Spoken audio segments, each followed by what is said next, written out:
नमस्कार दोस्तों, technical master जी channel में आप सभी का फिर से बहुत बहुत स्वागत है। आज का वीडियो मैं आपके लिए लेकर आया हूँ होंडा एसपी साइन जो बाइक है उसका डिजिटल मीटर के ऊपर। इस वीडियो में हम लोग जानेंगे कि मीटर के अंदर अगर पानी चला जाता है किसी किसी कारण के वजह से तो क्या क्या परेशानी होती है और उसको कैसे सही करेंगे और क्या क्या कंपोनेंट खराब होने की संभावना इसमें है। तो वीडियो शुरू करने से पहले वीडियो को लाइक और चैनल को सब्सक्राइब और नोटिफिकेशन बटन दबाना ना भूलिएगा, क्योंकि इस टाइप का वीडियो मैं हर वक्त लाता रहता हूँ जो कि आपको बहुत सहायता करेगी ये सब चीज़ को समझने में और सही करने में। तो चलिए वीडियो शुरू करते हैं। तो पहले हम लोग इसको खोल लेते हैं। खोलने के बाद हम लोगों को मालूम पड़ेगा कि इसमें परेशानी क्या है, क्योंकि ये जो मीटर है ये एक्सीडेंट की वजह से टूट चुका है। मतलब इसका जो कवर है, जो केस है मीटर का, वो टूट चुका है। और ये देखिए इसका जो बोल्ट है इसका कैसा हालत इसका हुआ है, मतलब ये बैंड हो चुका है पूरी तरह से। और इसका जो ग्लास है वो भी फट चुका है। तो ये बहुत सख्त प्लास्टिक से बना होता है ताकि थोड़ा बहुत मार सह सके ये, लेकिन थोड़ा बहुत इम्पैक्ट अगर थोड़ा बहुत कहीं पर गाड़ी ठुक जाती है या कहीं पर कुछ गिर जाता है बाइक, तो उसमें कुछ परेशानी इसमें होती नहीं है, क्योंकि इसका जो इम्पैक्ट था जहाँ भी गाड़ी टकराया बहुत ज़ोर का टकराया हुआ होगा, इसके वजह से ये केस टूटा हुआ है। ज़्यादातर ये केस टूटता नहीं है, बहुत सख्त प्लास्टिक से ये बना रहता है। तो जो भी हो, अगर आप इसको रिप्लेस करना चाहते हैं तो मार्केट में अगर अवेलेबल है इसका केस तो आप रिप्लेस करवा सकते हैं। 300 या 350 रुपये का इसका ग्लास मिलता है, आप रिप्लेस करवा सकते हैं। अगर नहीं मिलता है मार्केट में तो इसी ग्लास को आप सही कर सकते हैं। और कैसे सही करेंगे इसके ऊपर मैं एक और वीडियो नया बना के डाल दूँगा, आप देख लीजिएगा। ये जो यहाँ से टूट गया है इसको हम लोग टचअप करेंगे, यानी फाइबर वेल्डिंग के ज़रिए से इसको सही करेंगे। लगभग 70 to 80% ये नया जैसा हो जाएगा। तो पहले इसको साइड करते हैं, क्योंकि हम लोग मीटर के बारे में यहाँ बात करेंगे कि मीटर में क्या परेशानी है। मीटर बंद पड़ा था, बहुत दिनों से मीटर बंद पड़ा था, क्योंकि इसके जो ओनर थे वो इसको ऐसे ही चला रहे थे। तो आज हम इसको सही करने वाले हैं और इसके अंदर हम खोल के देखेंगे क्या क्या परेशानी है, और मैं आपको डिटेल टू डिटेल बताता जाऊंगा इस वीडियो में। आप वीडियो में मेरे साथ बने रहिए। तो चलिए इसका डायल पहले खोल लेते हैं। डायल खोलने के लिए एक ही स्क्रू इसमें रहता है और कोई परेशानी आपको ज़्यादा होगी नहीं इसको खोलने में। अगर पल्सर वगैरह की, पल्सर या अपाची का कोई भी मीटर हो तो उसको खोलने में थोड़ा परेशानी रहता है, क्योंकि उससे उसको खोलने के लिए बहुत कुछ चीज़ को हमको डिसोल्डर करके निकालना पड़ता है। तो यहाँ ऐसा कुछ बात नहीं है, ये आसानी से खुल जाएगा। ये देखिए ये चारों तरफ थोड़ा क्लैंप दिया हुआ है कंपनी ने, 5 क्लैंप है। इसको थोड़ा उंगली से दबा के खींचने से ये डायल आसानी से निकल आएगा। तो अब एक बार देख लीजिए इसकी हालत, अंदर से मैं दिखाने की कोशिश कर रहा हूँ आपको। ये देखिए इसके अंदर पहले धूल गया और बाद में पानी जाने की वजह से वो धूल कीचड़ में कन्वर्ट हो गया और चारों तरफ, इसके चारों तरफ लपेट लिया, मतलब लपेट गया, मतलब लग गया है चारों तरफ। तो इसका एक टुकड़ा है ये जो ग्लास का, इसको हम बाद में इसका वीडियो में बनाऊंगा इसके ऊपर, आप लोग देखिएगा कैसे इसी ग्लास को हम लोग 80% टू 70% टू 80% नया जैसा करने की कोशिश करेंगे। तो ये रहा इसका एक स्क्रू, जिसको खोलने से मीटर का पूरा सर्किट बोर्ड जो है वो बाहर निकल आएगा। ये होंडा साइन का नया मॉडल जो है एसपी साइन होंडा का, उसी का डिजिटल मीटर है।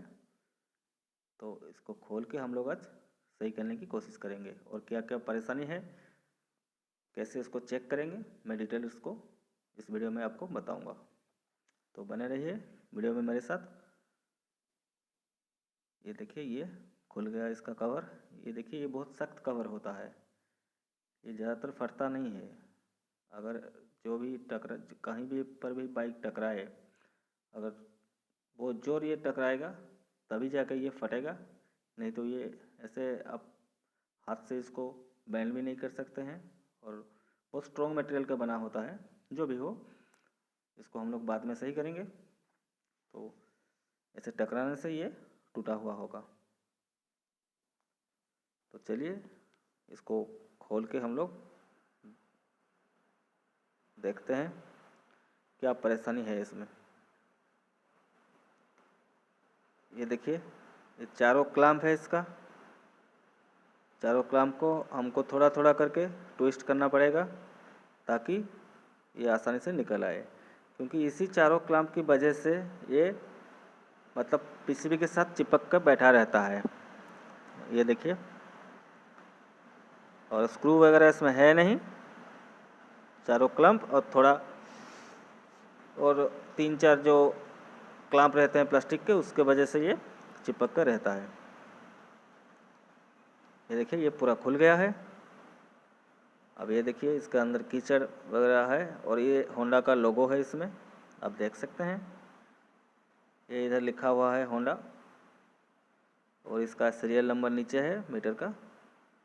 काफ़ी कॉस्टली चीज़ है ये। अगर अब ख़राब हो जाता है, कुछ हो जाता है, तो मार्केट में इसका कॉस्ट भी ज़्यादा है। 1200 से 1500 रुपये आपको खर्च करना पड़ेगा नया डालने के लिए। तो आप ये वीडियो देख के आप पुराना वाला अगर मीटर है आपके पास और ऐसी परेशानी में आप हैं, तो आप आसानी से इसको सही कर सकते हैं बिना कुछ कंपोनेंट चेंज किए। कुछ भी हम इसमें चेंज नहीं करेंगे। आप देखिएगा कि कैसे ये सही होता है। ये देखिए, ये इसका रिफ्लेक्टर है, इसके ऊपर भी कीचड़ लग गया है, इसको भी हम साफ़ करेंगे। ये सफाई करने जब जा रहे हैं आप इसको थोड़ा ध्यान रखिए कि डिस्प्ले के ऊपर कहीं पर भी आप जैसे कि साफ कपड़े से साफ़ करने की कोशिश कीजिए ताकि स्क्रैचेस वगैरह ना आए। और पानी का इस्तेमाल ना कीजिए। ज़्यादातर डिस्प्ले के ऊपर पानी और सर्किट बोर्ड के ऊपर पानी का इस्तेमाल ना कीजिए। पानी की वजह से उसमें खराबी हो सकती है। ये देखिए, इसमें मिट्टी कैसे जम गया है। तो चारों तरफ मिट्टी है इसके। जो भी रजिस्टर लगा हुआ है, इसका रेगुलेटिंग आईसी है और इसका प्रोसेसर आईसी है, चारों तरफ इसमें मिट्टी लगा हुआ है। तो पहले हम सर्किट को साफ़ करेंगे, उसके बाद चेक करेंगे इसमें परेशानी क्या है। तो चलिए, इसको साफ़ करने के लिए मैं इसमें थिनर का इस्तेमाल करूंगा। अगर आपके पास थिनर है नहीं, आप डायरेक्ट केरोसिन का इस्तेमाल भी कर सकते हैं, लेकिन और कुछ जो भी केमिकल है उसका इस्तेमाल ना कीजिए ताकि सर्किट आपका ख़राब ना हो। ये देखिए, क्योंकि इसमें पानी जाने की वजह से जो भी इसका कॉपर का जो प्रिंट रहता है जिसमें करंट फ्लो करता है वो ख़राब हो चुका है। ग्रीन ग्रीन हो जाता है उसमें, वो ख़राब होने की वजह से ट्रक टूट जाती है। तो ये देखिए, ये साफ पूरा हो चुका है आपका सर्किट। अभी हम थोड़ा डिस्प्ले को साफ़ करने की कोशिश करेंगे क्योंकि डिस्प्ले में भी काफ़ी कीचड़ लगा हुआ है। तो ये रहा उसका डिस्प्ले। और डिस्प्ले में हम पानी का इस्तेमाल नहीं करेंगे या कोई हार्ड केमिकल जो होता है उसका इस्तेमाल नहीं करेंगे, क्योंकि इसका जो फिल्म होता है वो उतर सकता है। तो हम जो ग्लास सफाई करते हैं, ग्लास में जो स्प्रे करके जो ग्लास क्लीनर होता है, जो स्प्रे होता है, उसका इस्तेमाल करेंगे इसमें। आप कोलिन का भी इस्तेमाल कर सकते हैं, कोई परेशानी नहीं। इसका इस्तेमाल हम करेंगे इसको साफ़ करने के लिए। तो साफ़ कपड़े में इसको थोड़ा भिगो के साफ़ करेंगे। तो साफ़ करने के बाद मैं आपको दिखाता हूँ ये कैसा दिखता है। तो चलिए, इसको थोड़ा स्प्रे कर लेते हैं। ये देखिए, ये पूरा साफ़ हो चुका है डिस्प्ले। ये कीचड़ जो भी था वो कपड़े में आ चुका है, मतलब कपड़े में चिपक गया। और डिस्प्ले आपका पूरा नया जैसा साफ हो गया। ये आप देख सकते हैं पूरा इसका सफाई हो चुकी है। और ये सब जो प्लास्टिक का आइटम है, जो रिफ्लेक्टर वगैरह है या आपका डायल है या आपका जो केस है मीटर का इनर केस, इसको साफ करने के लिए पानी का इस्तेमाल किया। उसको पानी से साफ करने से कोई परेशानी नहीं है, क्योंकि इसमें कोई इलेक्ट्रॉनिक्स का कंपोनेंट या कोई खतरा नहीं है इसको पानी से साफ करने से। तो ये देखिए मैं इसको साफ कर लिया। अभी थोड़ा कपड़े से इसको सुखा लेते हैं, मतलब जो पानी है इसके ऊपर वो साफ कर लेते हैं। उसके बाद आपका मीटर का सफाई का काम कंप्लीट हो जाएगा। उसके बाद हम लोग पीसीबी को थोड़ा टेस्ट करेंगे कि पीसीबी में क्या प्रॉब्लम है, क्योंकि ये नया मीटर है, इसलिए इसके बारे में आपको जानकारी होगी कि नहीं होगी। इसलिए मैं ये सब कैसे खोलते हैं, कैसे आप साफ कर सकते हैं, इसके थोड़ा जानकारी आपको दिया। नहीं तो अब मैं डायरेक्ट पीसीबी खोल के आपको दिखाता, तो इसीलिए थोड़ा लंबा हुआ वीडियो। तो फिर भी चलिए ये इसको हम साइड करते हैं। अभी थोड़ा पीसीबी को हम देखेंगे। ये रहा इसका रिफ्लेक्टर। इसके ऊपर एलईडी लाइट जलने से ये चारों तरफ, मीटर के चारों तरफ लाइट को फैलाती है, जिसके कारण आपको रात में डिस्प्ले नज़र आती है। ये रहा इसका सेकेंडरी जो मीटर केस है, जिसके ऊपर आपका डिस्प्ले बैठता है। ये रहा, ये भी कीचड़ से भरा पड़ा था, इसको भी मैंने साफ़ कर दिया। इसको साफ़ करने के लिए मैं पानी का इस्तेमाल किया, कोई केमिकल का इस्तेमाल नहीं किया, क्योंकि इसको आप पानी से आसानी से साफ़ कर सकते हैं, क्योंकि इसके अंदर कुछ इलेक्ट्रॉनिक कंपोनेंट है नहीं। ये खाली आप मीटर डिस्प्ले को सपोर्ट देता है और डायल को सपोर्ट देता है, इसका काम इतना है। तो ये भी देखिए साफ़ हो चुका है, पूरा साफ़ हो गया है। तो आप आसानी से इसको साफ़ कर सकते हैं, खोलने में कोई परेशानी ज़्यादा नहीं है, क्योंकि ज़्यादा बोल्ट वगैरह या डिस्प्ले का जो डिसोल्डर करना ये सब चीज़ इसमें है नहीं। आप आसानी से इसको साफ़ कर सकते हैं। यह है डिस्प्ले का होल्डर, जो डिस्प्ले को पकड़ के रखता है पीसीबी के साथ, चिपकने में ये चिपक कर रखता है। ये मतलब डिस्प्ले अगर जर्किंग होता है या गाड़ी हिलती है, डिस्प्ले निकलता नहीं है, तो इसको पकड़ने के लिए ये क्लैंप जैसा इस्तेमाल होता है इस सेकेंडरी केस में, मीटर केस में। तो लगभग ये सारी चीज़ सफाई हो चुकी है। अभी हम पीसीबी के ऊपर जाएंगे और टेस्ट करेंगे कि उसमें परेशानी क्या है और इसको सही करेंगे। तो सफाई ख़त्म हो चुकी है, तो चलिए इसको हम साइड करते हैं ये सब चीज़ को। और साइड करने से पहले हम डिस्प्ले को बिठा लेंगे ऊपर, क्योंकि अगर ज़रूरत पड़ी तो हम डिस्प्ले को बिठा के पीसीबी पर चेक करना पड़ेगा। क्योंकि अगर पीसीबी ठीक भी हो जाती है तब भी आपको मालूम नहीं पड़ेगा कि पीसीबी पूरा ठीक हुआ कि नहीं हुआ है, क्योंकि जब तक डिस्प्ले आपका काम नहीं करता है तब तक आप समझ लीजिए आपका पीसीबी में फॉल्ट है।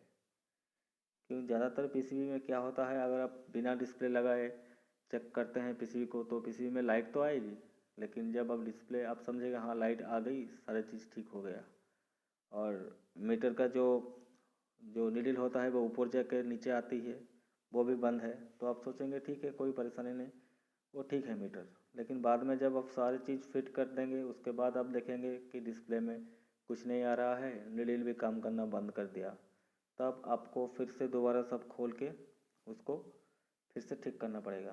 तो मेरी सलाह है, अगर आप ये सब ठीक कर रहे हैं तो डिस्प्ले को अलग से बिठाइए, बिठा के आप सही कीजिए, चेक कीजिए, वोल्टेज दीजिए या करंट दे के उसको चेक कीजिए।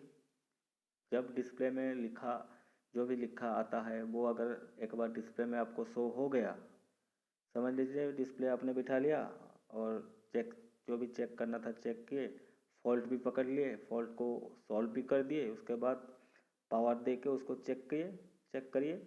अगर डिस्प्ले में लिखा आता है या डिजिट आता है तो समझ लीजिए आप सक्सेस हो गए। तो ये बहुत ही आसान होता है, आसान तरीका है डिस्प्ले लगा के चेक करने का। ताकि आपको मालूम पड़ेगा कि हाँ ये सही है। नहीं तो एक बार क्या होता है, एक दो बार मीटर में लाइट आती है, सारी लाइट जलती है, आप समझेंगे हाँ लाइट तो जल रही है तो मीटर शायद ठीक होगा। तो सारी चीज़ आप फिट कर देंगे बढ़िया तरीके से। उसके बाद जब पूरा इंस्टॉल करेंगे, जब इंस्टॉल करने जाएंगे तब आप देखेंगे कि मीटर डिस्प्ले में कुछ नहीं आ रहा है, ब्लैंक डिस्प्ले है, तो वो परेशानी वाली बात है। तो इसको पहले फिट कर लीजिए, उसके बाद आप उसको चेक कीजिए वोल्टेज दे के, या जो भी फॉल्ट है वो पकड़ने की कोशिश कीजिए, सॉर्ट आउट करने की कोशिश कीजिए, तो आपको आसानी होगी ट्रेस करने, प्रॉब्लम जो है ट्रेस करने में। तो इसको पहले हम फिट कर लेते हैं और उसके बाद हम लोग पीसीबी को पावर दे के टेस्ट करेंगे कि कहाँ कहाँ फॉल्ट है। क्योंकि अगर इसको आप साफ़ नहीं करेंगे अच्छी तरीके से, तो अगर कीचड़ वगैरह कहीं रह गया होगा तो बाद में थोड़ा बहुत मॉइस्चर होकर वही कीचड़ आपको फिर से परेशानी में डाल सकती है। तो इसको फिट करने के बाद आप डिस्प्ले में बिठाइए, उसके बाद आप चेक करने की कोशिश कीजिए।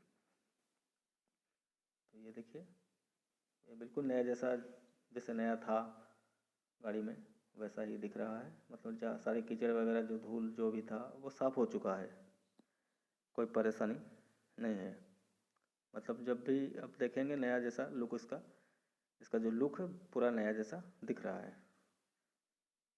तो अभी रहा पीसीबी का काम, तो पीसीबी को हम लोग साफ़ कर लिए है। फिर भी एक बार चेक कर लीजिए कहीं कीचड़ वगैरह रह तो नहीं गया, क्योंकि पावर देने से पहले आप चेक करना आपको पड़ेगा। क्योंकि अगर पावर आप दे देते हैं, कीचड़ वगैरह है, शॉर्टिंग है, तो ख़राब हो सकता है। जितना ख़राब हुआ होगा उससे ज़्यादा भी ख़राब हो सकता है। तो पहले उसको अच्छी तरीके से साफ़ कर लीजिए, एक बार दो बार चेक कर लीजिए। मैग्नीफाइंग ग्लास के सहायता से आप चेक कर सकते हैं अगर कीचड़ वगैरह कहीं छोटे छोटे कंपोनेंट के लेग के ऊपर पड़ा है या चिपका हुआ है, तो ये जब आप पावर देंगे तो वो शॉर्टिंग के कारण से वो चीज़ ख़राब हो सकती है। मतलब वो इलेक्ट्रॉनिक कंपोनेंट जो है वो जल सकती है।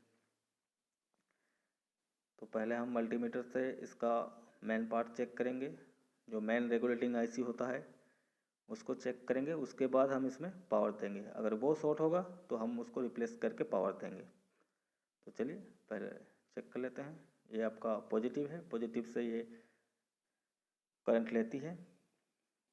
इसमें एमीटर, कलेक्टर और बेस रहता है। तो ये कलेक्टर है, ये आपका एमीटर है और ये बेस है।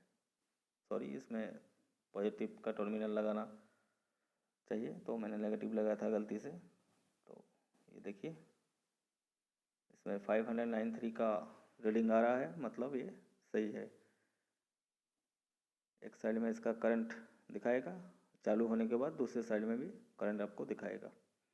तो इसमें पावर हमने दिया नहीं है, इसलिए ये एक साइड में दिखा रहा है, मतलब ये सही है। अगर ख़राब होता तो बजर आता, मतलब उसमें कॉन्टीन्यूटी दिखाता। तो अभी हम इसमें पावर देंगे। तो पहले आप एक चीज़ आप समझ लीजिए, जब भी आप किसी भी मीटर को पावर देते हैं, अगर मीटर ख़राब है तो आप उसका जो मेन रेगुलेटिंग आईसी होता है, जो 5 वोल्ट बनाता है 14 वोल्ट या 12 वोल्ट से, उसको पहले चेक कीजिए। क्योंकि वही 5 वोल्ट सीधा जाता है आपका जो प्रोसेसर आईसी होता है, जो मेन आईसी होता है बड़ा वाला, उसी के ऊपर वो काम करता है वो 5 वोल्ट से। अगर उसमें फॉल्ट होगा, आप पावर दे दिए तो मेन आईसी आपका कट जाएगा और आप परेशानी में आ सकते हैं। तो ये देखिए, इसमें 2 पॉजिटिव रहता है, एक नेगेटिव रहता है और एक 5 वोल्ट का रहता है। अगर 5 वोल्ट मिलता है आपको बोर्ड में से तो कोई परेशानी नहीं। अगर 5 वोल्ट है नहीं तो आपको 5 वोल्ट बाहर से देना पड़ेगा। तो ये हो गया 12 वोल्ट और ये हो गया आपका न्यूट्रल का। ये तार में मैंने 5 वोल्ट दिया। आपको मैं क्लोज व्यू भी दिखाऊंगा इसका कनेक्शन का। और ये भी हो गया पॉजिटिव 12 वोल्ट। ठीक है, अब एक बार देख लीजिए, मैं आपको क्लोज व्यू देता हूँ इसका। ये देखिए, ये हो गया। ये देखिए, एक बार आप देख लीजिए और ज़रूरत पड़े तो इसका स्क्रीनशॉट भी आप लेके इस्तेमाल कर सकते हैं। और अगर कोई क्वेश्चन है मन में तो आप ज़रूर कमेंट करके मेरे को बताइए, मैं आपको तुरंत ही उसका जवाब देने की कोशिश करूँगा। तो ये देखिए, ये लाइट ग्लो कर रही है, लेकिन जो नीडल है वह ऊपर उठ के नीचे आना चाहिए। अगर मीटर सही होता तो ये नीडल जो है वो काम करता। जब भी आप मीटर को करंट देंगे तो ये ऊपर जाके नीचे आना चाहिए। तो हम वोल्टेज थोड़ा चेक करेंगे मेन रेगुलेटिंग आईसी में, कितना वोल्ट बना रहा है, ये बना रहा है कि नहीं बना रहा है। तो ये देखिए, मैंने पॉजिटिव टर्मिनल मीटर का इस्तेमाल किया। सॉरी, ये कंटिन्यूटी में था, इसको 20 वोल्ट डीसी में डालना पड़ेगा। तो लीजिए, मैंने डाल दिया। और ये नेगेटिव के ऊपर नेगेटिव टर्मिनल। और ये देखिए, ये 9 वोल्ट से 8 वोल्ट से 9 वोल्ट बनाना चाहिए, बन रहा है, लेकिन ये दोनों कैपेसिटर के पास वोल्टेज पहुंच नहीं रहा है। दोनों कैपेसिटर के पास वोल्टेज नहीं पहुंचने से ये मीटर जो नीडल है ये काम नहीं कर रहा है। ये देखिए, वोल्टेज बन रहा है रेगुलेटिंग एज के पास, लेकिन ये वोल्टेज पहुंच नहीं रहा है। तो डिस्प्ले को बिठा के हम लोग एक बार टेस्ट करेंगे कि डिस्प्ले में कुछ आ रहा है नहीं आ रहा है, क्योंकि इसका सेक्शन अलग अलग होता है। नीडल का सेक्शन अलग होता है, जो नीडल आरपीएम जो काम करती है, ऊपर नीचे होती रहती है, उसका सेक्शन अलग होता है, और डिस्प्ले का सेक्शन अलग होता है। ये देखिए, मैंने डिस्प्ले भी बिठा लिया खोल के। अभी थोड़ा हम टेस्ट करेंगे कि डिस्प्ले में कुछ आ रहा है कि खाली लाइटें जल रही है। ये देखिए, डिस्प्ले में कुछ नहीं आ रहा है और नीडल भी काम करना बंद कर दिया है। तो इसको हम सही करेंगे। फिर से मैं वोल्टेज आपको चेक करके दिखा रहा हूँ। अब मीटर की तरफ देखिए, ये देखिए, इसमें वोल्टेज बन रहा है, लेकिन कैपेसिटर के पास आपको वोल्टेज नहीं मिल रहा है। यहाँ पर भी ठीक है, लेकिन ये दोनों कैपेसिटर जो लगा है इसके पास वोल्टेज अभी मिल रहा है वोल्टेज, ये देखिए, लेकिन इसके पास वोल्टेज नहीं मिल रहा है। एक कैपेसिटर में वोल्टेज नहीं मिल रहा है। तो इसको हम सही करके आपको दिखाएंगे कि इसको कैसे सही किया जाता है। तो आप देख सकते हैं, आपको दिखाने की मैं कोशिश कर रहा हूँ इसमें परेशानी क्या है। अगर आप गौर से देखने की कोशिश करेंगे, इसका जो कॉपर का जो ट्रैक होता है वो यहाँ से यहाँ तक टूट चुका है। मतलब पानी जाने की वजह से मिट्टी इसको खा गई है। मिट्टी की वजह से ये कॉपर जो है, कॉपर का जो ट्रैक होता है वो ग्रीन होके सड़ गई है।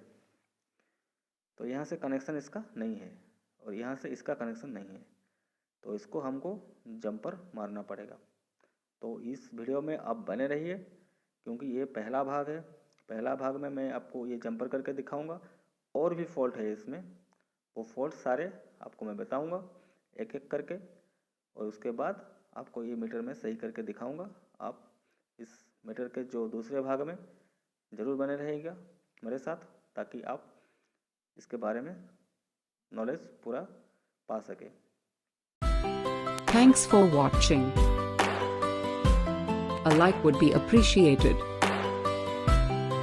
And don't forget to subscribe.